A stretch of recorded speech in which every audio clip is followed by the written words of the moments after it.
예, 장기표 시사논평입니다.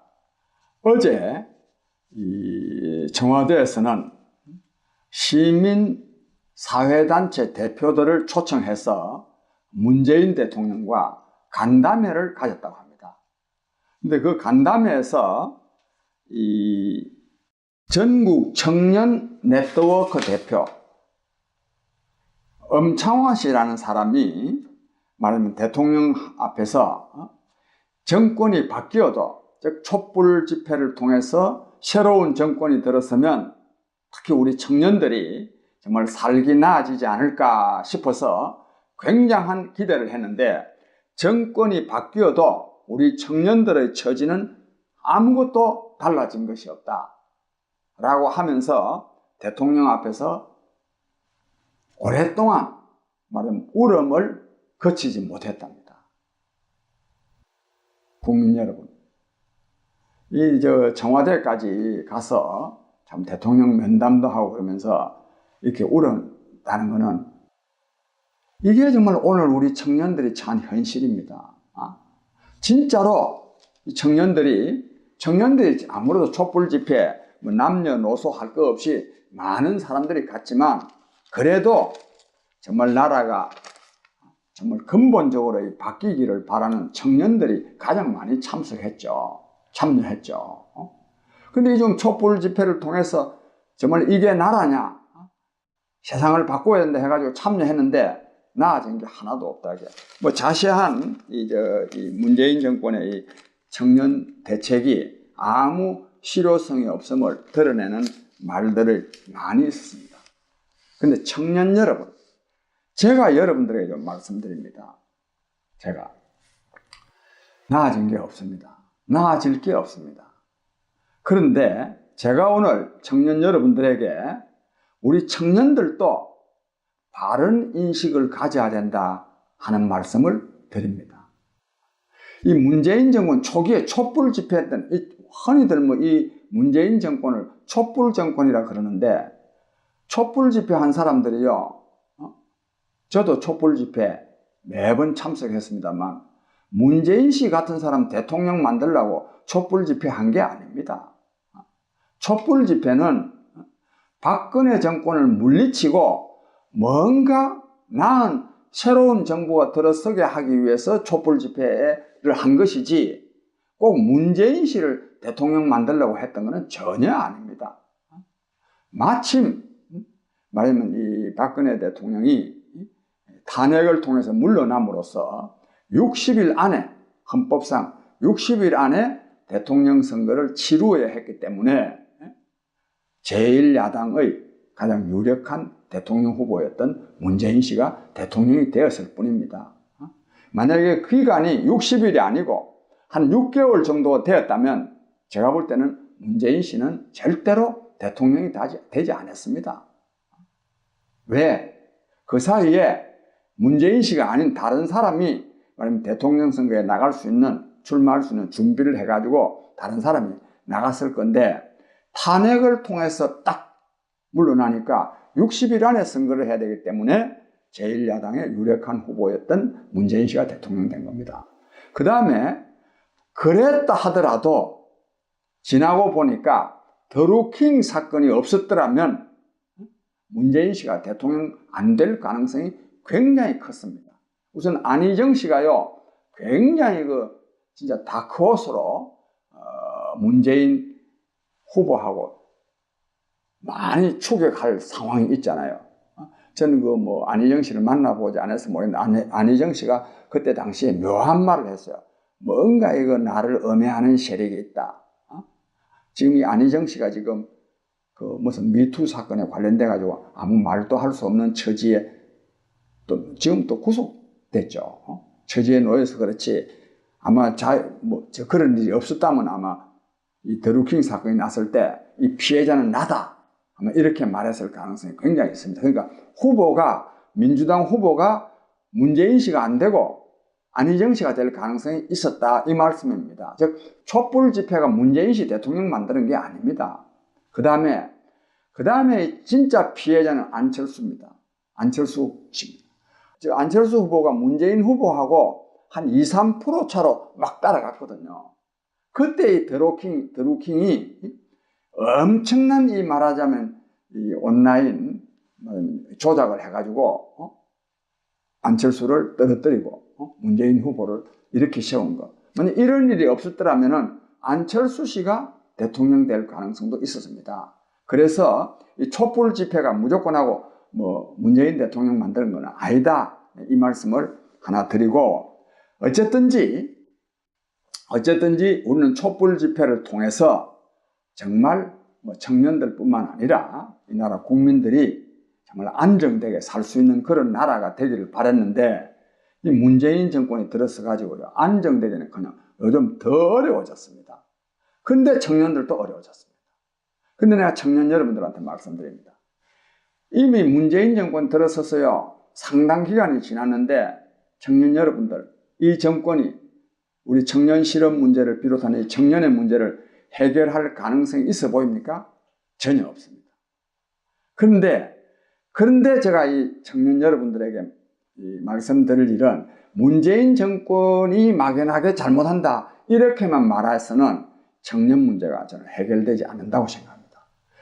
이 청년 문제 중에 제일 큰 문제는 실업 문제죠. 실업 문제, 청년 실업 문제죠. 이 청년 실업 문제가 해결되려고 하면 민주노총 같이 노동기득권청이 이 일자리를 계속 고수하는 것, 이거를 혁파해야 됩니다. 혁파해요. 즉 말하자면 이 각 기업들이 인력 운용의 자율성을 확보해가지고 필요 없는 인원은 해고하고 그래야 신규 채용을 할 수 있도록 해야 청년 실업 문제가 해결될 수 있습니다. 그런데 우리 청년들이 대체로요, 이 정치적으로 어떤 성향을 갖고 있느냐 하면, 민주노총이야말로, 가장 진보적인 세력이고, 또 우리 서민 대중들을 위하는 세력이고, 그리고 또 우리 청년들과 가장 함께 하기가 쉬운 세력 아니냐, 이렇게 생각하는 경향이 있습니다. 청년 여러분, 그건 아주 잘못된 판단입니다. 기업을 위해서도 그렇고 또 청년들을 위해서도 그렇고 국가 발전을 위해서도 말하자면 이 기업의 신진대사, 즉 이 인력 운용의 자율성을 확보해야 되는데 민주노총이요 똘똘 뭉쳐가지고 해고 반대 투쟁을 치열하게 하기 때문에 신규 채용을 못하는 거 아닙니까? 신규 채용을 못하니까 어떻게 되느냐? 청년들이 취업할 데가 없죠. 그러니까 청년 실업이 심각한 문제가 될 수밖에 없습니다.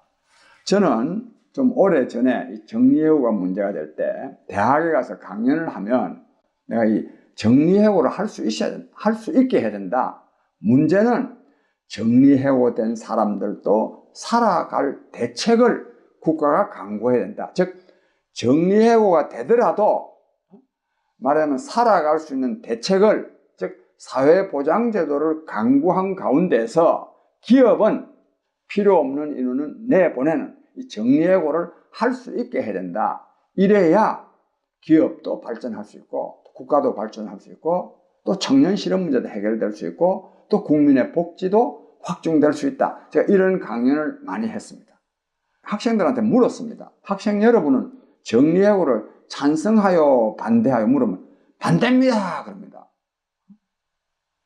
그래서 내가 이럽니다. 청년 여러분, 학생 여러분, 그 정리해고를 반대하면 참 여러분들은 마음은 좋은데 민주노총이 정리해고를 반대하니까 여러분들도 그 참 지원해서 마음은 뭐 착할 수도 있는데 그 정리해고 안 하고 그래 기업에서 그래 계속 그래 채용하고 있는 현재 고용하고 있는 사람들을 계속 그대로 고용하면 청년 여러분들은 학생 여러분들은 졸업하고 나서 어디 가서 취직할 거요?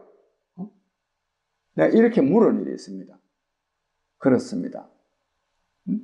말하자면 현재 취업하고 있는 사람들이 해고를 반대해가지고 신규 채용을 못하면 청년들은 취업할 데가 없는 거죠. 그래서 청년 실업 문제가 심각해지는 것 아닙니까?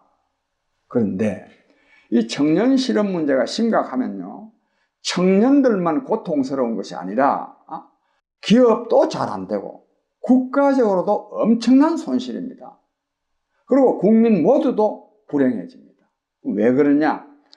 우선요, 청년들이요, 말하자면 대학에서 배운 이 새로운 지식과 기술을 졸업 후에 금방 산업 현장에 가서 이걸 써먹어야 이 지식과 기술이 계속 발전할 수 있는 거 아니겠습니까? 그 취직도 못 해가지고 골방에서 고민하면서 몇 년 동안 시간 다 보내버리면은 대학에서 배운 지식과 기술이 상당 정도 잊어버리는 거 아니겠습니까? 또 그리고 또 이 청년들이 또 이 마음이 상하고 뭐 소득 먹고 살 것이 없어서 전쟁도 응하고 그래서 마음까지 상하고 그러면 청년들이 피폐해지기 때문에도 이건 정말 아픈 일이고 가슴 아픈 일이고 또 국가적인 손실이지만 이 지식과 기술이 기업 말하면 산업 현장에 활용이 안 되면 기업이 잘 안 되는 거 아닙니까? 대한민국 경제가 잘 안 되는 거 아닙니까? 국가적으로 손실 아닙니까? 또 여기다가 청년이 누굽니까? 우리의 자식들이요, 형제들이요, 동생들이요, 다 그런 거 아닙니까?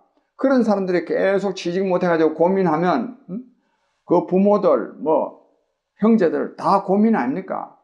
그 모든 국민이 불행해진단 말입니다. 그래서 청년 실업이 없도록 해야 됩니다. 없도록 하려고 하면 어떻게 되느냐? 다른 여러 가지 세상을 바꾸는 노력이 있어야 되지만, 우선요, 정리해고를 할 수 있어야 됩니다. 즉, 기업 경영진에게 말하자면 이 수급에, 인력 운용의 자율성을 보장해가지고, 말하자면 오래된 사람들은 좀 내보내고, 오래된 사람들도 연봉도 많거든요. 월급도 많거든요. 이런 사람들을 좀 내보내고, 젊은 사람들을 많이 채용해야 됩니다. 그래야 기업도 잘 되고 청년 문제도 해결됩니다.